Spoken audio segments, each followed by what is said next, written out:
Fais attention. Il y a des gens qui ont une onction mélangée. Si tu les suis, ta vie sera mélangée. C'est important. C'est important que tu comprennes. C'est pourquoi on termine avec Élie et Élisée. Je fais comprendre la communion et le transfert d'onction pour opérer. Élie avait ouvert, il y avait autant d'Élie, il y avait beaucoup de prophètes. Et quand Élie a dit que lui, il veut partir là, Dieu dit, tu ne vas pas mourir. Parce que ce que tu fais là, ce n'est pas fini. Mais je vais te faire un privilège, je vais t'enlever. Parce que tu es un porteur d'onction extraordinaire. Pour porter ton onction là, il faut 3 personnes. J'ai vu un jeune homme là-bas, il s'appelle Élisée. Lui, il va porter l'onction de prophète. J'ai vu un autre appelé Jéhu. Donc, il a partagé l'onction d'Élie là sur 3 personnes. L'onction d'Élie était tellement forte parce que sa foi plaisait à Dieu. Il a ramené le peuple à Dieu. Il a éliminé les prophètes de Baal. Il a rétabli l'autel de Dieu. C'est comme ça qu'on plaît à Dieu. Ramener le peuple de Dieu. Rétablir la présence de Dieu. L'autel représentait en ce temps la présence de Dieu. Et les Baals avaient renversé l'autel de Dieu. À cause de ça, le peuple ne sentait plus la présence de Dieu. Quand l'autel de Dieu est renversé, on ne sent plus la présence de Dieu. Et les Baals se sont installés. Mais Élie, un seul homme, a défié Akab, a défié Jézabel, a défié les 850 prophètes de Baal et d'Astarté. Comme un simple habitant. Il n'avait pas d'onction à l'époque. C'était un intercesseur. Un intercesseur qui savait que le cœur de Dieu est en train de battre pour la nation. Un intercesseur qui veut voir la nation revenir à Dieu. Un intercesseur qui veut voir le peuple revenir sous la coupe de Dieu. Une nation sous Dieu, c'est ça qu'il voulait. Il a vu que beaucoup de choses se passaient dans les nations. Et dans cette nation en particulier, il a commencé à crier. Il est parti faire une retraite personnelle. Il est parti se cacher dans la présence de Dieu. Il savait qu'il ne pouvait pas changer le pays. Il ne pouvait pas changer la nation sans aller se cacher dans la présence de Dieu, sans entendre la voix de Dieu. Est-ce que vous m'entendez ce soir, la jeune gens? N'allez pas prier pour avoir l'onction d'abord. Quel est le cœur de Dieu pour le Burkina Faso? Est-ce que vous l'avez entendu? La destinée du Burkina Faso, vous l'avez entendu? Moi, je l'ai entendu. Et c'est pourquoi, depuis des années, je parle. Mais la destinée 2020-2030 sera une destinée déterminante pour le Burkina Faso et l'Afrique et tout. Alors, si nous ne tenons pas dans la présence de Dieu, pour continuer à suivre Dieu, nous allons nous réveiller avec des douleurs. Ce qu'on a vu, on n'a rien vu encore. Quand je dis ça, les gens ne croient pas. Ils sont là, ils m'écoutent. Ils savent. J'ai annoncé il y a 20 ans ces choses-là, que la Libye va tomber. Personne ne croyait. J'ai annoncé que le nord du Mali sera envahi. Personne ne croyait. J'ai annoncé que le Burkina Faso va avoir des problèmes. Tous les nords des pays vont avoir des problèmes. Pour faire exprès, je suis allé au palais des sports pour parler. J'ai parlé. J'ai amené la carte du Burkina. Regardez ce qui va se passer. Personne ne croit. Quand je parlais que Kadhafi va partir, j'ai rencontré des chefs d'État, ils ont ri à mon nez. Kadhafi, en ce temps-là, il faisait des grandes choses. Il aidait l'Afrique. J'ai dit, Dieu m'a montré que quand il va tomber, c'est l'invasion de l'Afrique de l'Ouest. On dit, ah bon, Kadhafi tombé. Bon, ok, comme vous ne connaissez pas Dieu, on va voir ici. Quand il est tombé, les gens m'appellent. Il dit, vous voulez que je dise quoi? Je vous ai dit qu'il va tomber. Vous n'avez pas cru. Il y a un des chefs d'État, je suis allé le voir. Il lui a dit, regarde les secrets. Je n'ai pas exprès parce que peut-être sûrement il m'écoute. Regarde les secrets là. On va imposer quelque chose dans l'Afrique de l'Ouest. Et le Burkina Faso est le centre. Si on ne se lève pas, s'ils tiennent le pays là, on a un problème. On a 6 frontières. Ils veulent aller de façon stratégique du Burkina s'étendre. Moi je suis venu vous dire, vous êtes politicien. Moi je ne suis pas politicien. Mais je vais bloquer ça. Ils vont venir, mais ils ne pourront pas prendre le Burkina Faso. J'ai dit ça, j'ai dit ça qu'ils entendent. Ils le savent déjà. Il n'y a rien à cacher. C'est ça qu'Élie a fait. Il dit, Dieu, qu'est-ce que tu prends du pays? Dieu dit, ah bon, tu veux savoir ce qu'il prend du pays? Voilà, va parler au roi. Va lui parler. Tu n'as pas eu peur? Quand tu quittes la présence de Dieu, tu n'as pas peur? Tu allais voir les hommes d'État, leur dire ce qu'il y a. Ah, tu représentes un royaume. Tu représentes Dieu. Tu n'es pas un pouvoir humain. Et puis, il a dit, je ferme le ciel. Je mets la clé dans ma poche, je m'en vais. On l'a cherché 3 ans et demi. Tu m'entends? Les problèmes étaient chauds. Le pays était en difficulté. Élie était caché. Dieu dit, cache-toi. Il faut qu'ils sachent que je suis Dieu. Il faut qu'ils sachent que je suis Dieu. Ils ne croient pas. Ils croient que c'est eux qui dirigent. Je parle une prophétie maintenant. Ils croient que c'est eux qui dirigent. Ils croient que c'est eux qui ont le pouvoir. Ils croient. Même les politiciens chrétiens ne croient pas en ce que Dieu dit. C'est dommage. Vous m'entendez? Vous êtes assis dans vos maisons, vous m'entendez? Politiciens chrétiens, là, vous m'entendez? Vous m'entendez? Quand j'ai dit plusieurs fois, vous étiez là. Les gens couraient en RDC, les gens couraient au Tchad, Centrafrique, les gens couraient. J'ai dit, Burkinabé, vous allez courir comme ça. avec vos enfants, avec vos bras. Si vous ne vous levez pas, les gens ont ri. Regardez maintenant, les déportés partout. Je profite de cette tribune-là, parler haut et fort. Ceux qui veulent écouter n'ont qu'à écouter. Je suis un homme de Dieu, je n'ai pas peur. J'aime le pays. Attendez, il n'y a rien de négatif. J'aime ce pays-là. C'est pourquoi nous avons déclaré depuis 1 an et demi, prions ensemble. Et on va continuer à prier, mon frère. Tu as dit, ah bon, t'intéresses à mon cœur. Voilà l'onction prophétique. C'était un simple habitant. Il a reçu l'onction prophétique. Il a ouvert une école de prophètes. Mais ces jeunes prophètes qu'il a formés là, il n'y a pas d'espoir. Il a formé l'école de Gilgal, l'école de Bethel, l'école de Jéricho, l'école de Jourdain. Ça ne marche pas. Ça ne marche pas. Un jour, Dieu lui dit, voici l'homme. C'est un fils pour toi. Ah bon? Tu as le manteau prophétique, non? Va, jette à ses épaules. Dis-lui de ne pas oublier. Le message ce soir est important. Vers la fin, ça est important. Il avait son manteau. Tu m'entends ce soir? Écoutez-moi maintenant. J'ai ce manteau. Je ne sais pas à qui je vais te donner. C'est temps de silence. Entrez en vous-même. Entrez en vous-même. Les grandes choses vont se passer. Mais à condition que les Élysées du moins se préparent. Il n'y aura pas un seul Élysée. Dieu a préparé dans cette nation des Élysées. Ne soyez pas à l'école de Gilgal. Ne soyez pas à l'école de Bethel. Ne soyez pas à l'école de Jéricho. Ne soyez pas à l'école de Jourdain. Ça, c'est les ministères. Les ministères la terminent. Dieu veut des fils, des gens dont le cœur est attaché à Dieu. Dieu ne veut pas les ministères. Il y avait des prophètes à Gilgal. L'onction n'est pas restée là-bas. Il y avait des prophètes à Bethel. L'onction n'est pas restée là-bas. À Bethel, ils avaient des visions. Comme Jacob, ils voyaient le ciel ouvert. Mais l'onction n'est pas restée. Il allait à Jéricho. C'est le combat spirituel. Ils ont renversé les murailles. L'onction n'est pas restée. Il est parti au Jourdain. C'est la foi. L'onction n'est pas restée. Et parmi tous ces gens-là, il y a un seul qui était constant. Qui suivait Élie. Il s'appelle Élie. Il a dit non. Les gens disent ton maître sera enlevé. Élie dit ah bon, mon maître, c'est pas mon maître, hein? C'est mon père. C'est mon père. Un maître n'a pas d'héritage. Un père a un héritage. Les maîtres ne laissent pas d'héritage à quelqu'un, à leurs serviteurs. Ce sont les papas qui laissent un héritage. Vous entendez? Ils sont arrivés au Jourdain. Élie dit mon fils reste ici. Il dit non. Je suis héritier. Je suis héritier. Je veux l'héritage. Est-ce que tu laisses le manteau ici? Il a dit non. Ils sont passés. Personne ne les a suivis. Les prophètes de Jourdain ne les ont pas suivis. Les prophètes de Jéricho n'ont pas suivi. Ceux de Bethel n'ont pas suivi. Ils avaient leur ministère. Ils avaient leur onction, mais limitée. Ils ne l'ont pas suivi. Élisée est passé. Il dit, fils, tu veux quoi au juste? Tu me suis comme ça, tu veux quoi? Élie savait, parce que Dieu avait déjà parlé. Dieu avait déjà parlé. Mais il voulait que le petit là lui dise ce qu'il veut. Le désir de son cœur. Ce qui est dans son cœur. Exprime-le. Dis-le. Il dit, je veux la double portion qui est sur toi. Il dit, petit, ça ne dépend pas de moi, hein. Ça dépend du ciel. Le manteau est là. Élisée dit, bon, je te suis seulement. Au moment où il suivait, Dieu envoie son char personnel. Le char descend. Les anges viennent prendre Élie. Monte dans le char.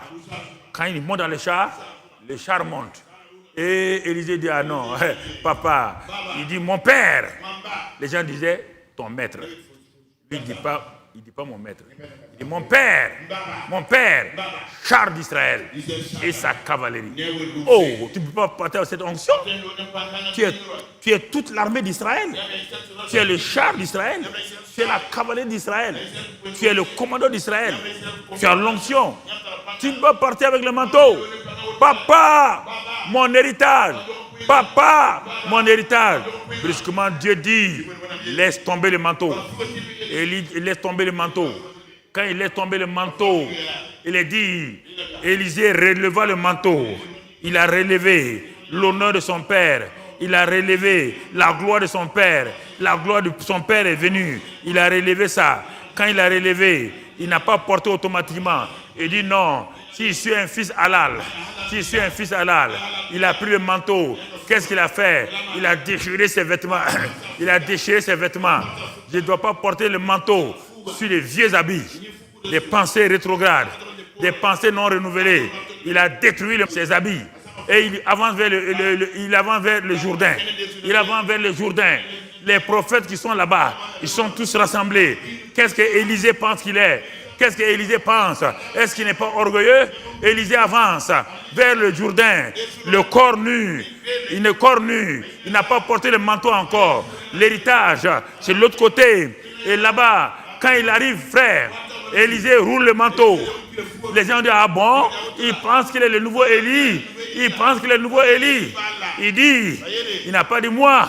Il dit, oh Dieu, le Dieu de mon père Élie. Je suis l'héritier, mais je veux voir. Si tu es d'accord, il frappe le Jourdain. Le Jourdain s'ouvre. Quand il part de l'autre côté, il porte le manteau. Tous les autres prophètes viennent s'agenouiller. Il est devenu le père de la nation. Il cherche le nouveau père de la nation. Il ne cherche pas des prophètes, il ne cherche pas des apôtres. Dieu peut-il compter sur toi? Dieu peut-il compter sur toi? Le pourra-t-il jusqu'au bout? Dieu peut-il compter sur toi? Réponds, oui, tu peux compter sur moi. Car je peux compter sur toi. Je te suivrai jusqu'au bout. Oui, tu peux compter sur moi. Si tu crois ça, dis encore. Oui, tu peux compter sur moi. Car je peux compter sur toi. Je te suivrai par la foi. Oui, tu peux compter sur moi.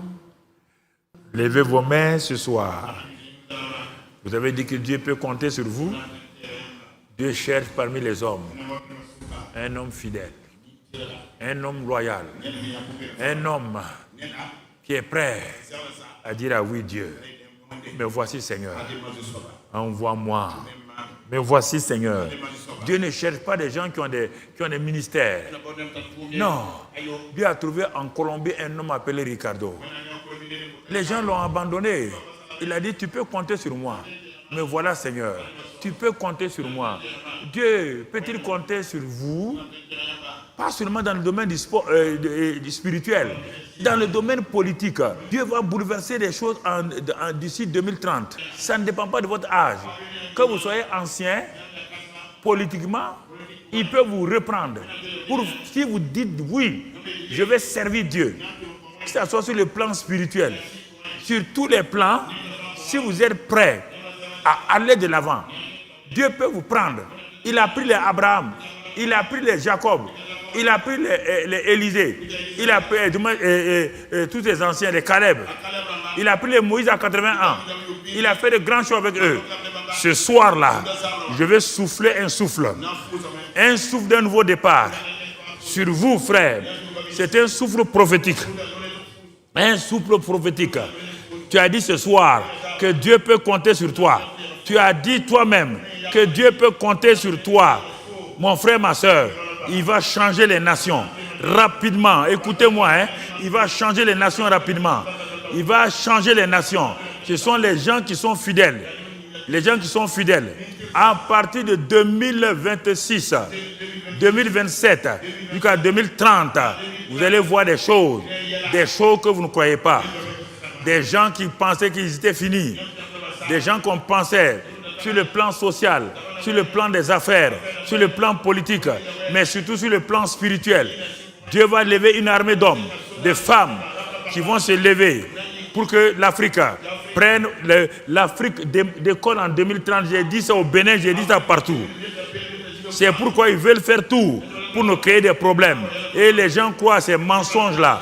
Parce que tout le monde sait que la destinée de l'Afrique est arrivée. Tout le monde sait. Les Américains savent, les Français savent, tout le monde sait que la destinée de l'Afrique est arrivée. Et si tu ne sais pas, le Burkina va jouer un rôle important. Le Burkina va jouer un rôle important. Oui, le pays qui était méprisé. Le pays qui était méprisé. Quelque chose de bon peut-il venir du Burkina? Oui, quelque chose de bon vient du Burkina. C'est pourquoi mon frère, ma soeur, Dieu est en train de changer les choses. Donc, frères et sœurs, tenez-vous pour cela. Croyez cela, afin que la grâce de Dieu, que la paix de Dieu soit sur vous. Je vais faire un seul souffle. C'est la prière de ce soir-là. Souffler sur vous, c'est un souffle prophétique. Dans ce souffle-là, Il y a plusieurs voix. La voix de Dieu qui est cachée. Mais ceux qui vont entendre, ce que je veux dire là, je vais souffler là. Mais comme on ne peut pas parler à tout le monde, je vais souffler. Quand je vais souffler, que ce soit au Bénin, que ce soit en Côte d'Ivoire, que ce soit ici au Burkina, toi qui es devant moi là, dans ce souffle-là, il y a des paroles qui sortent pour toi. Les paroles sortent pour toi. C'est pourquoi je ne fais pas la prophétie comme Dieu a dit, Dieu a dit. Dieu a dit à Ézéchiel, tu vois la nation là, la nation à terre, non? Dis aux 4 vents, souffle. 4 vents, soufflez. Les 4 vents commencent à souffler. L'est, l'ouest, nord, sud.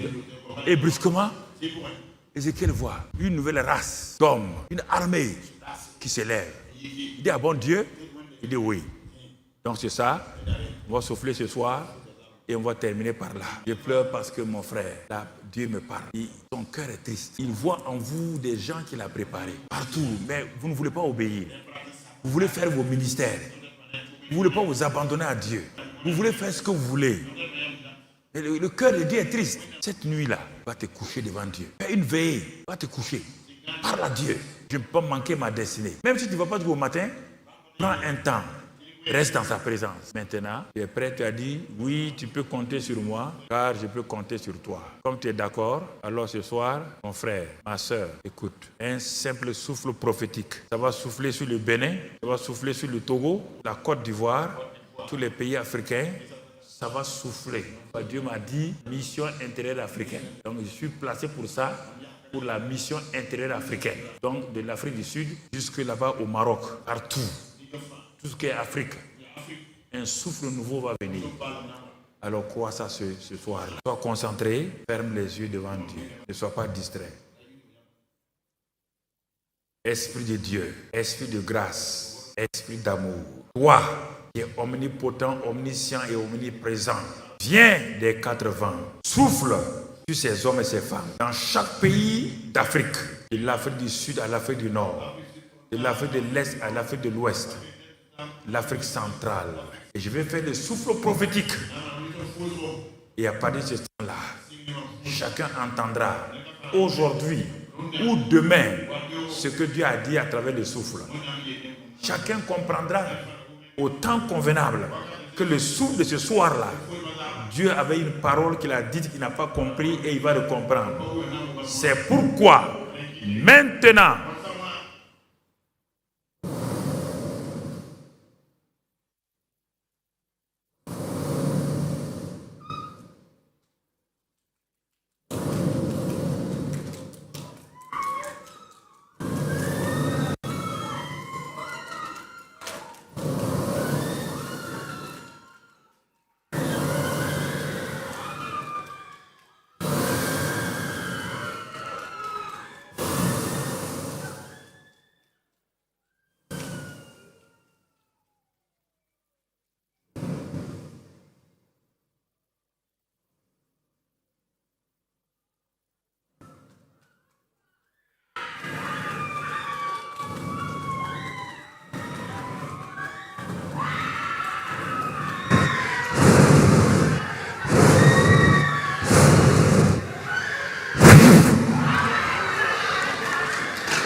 cela est accompli au nom de Jésus.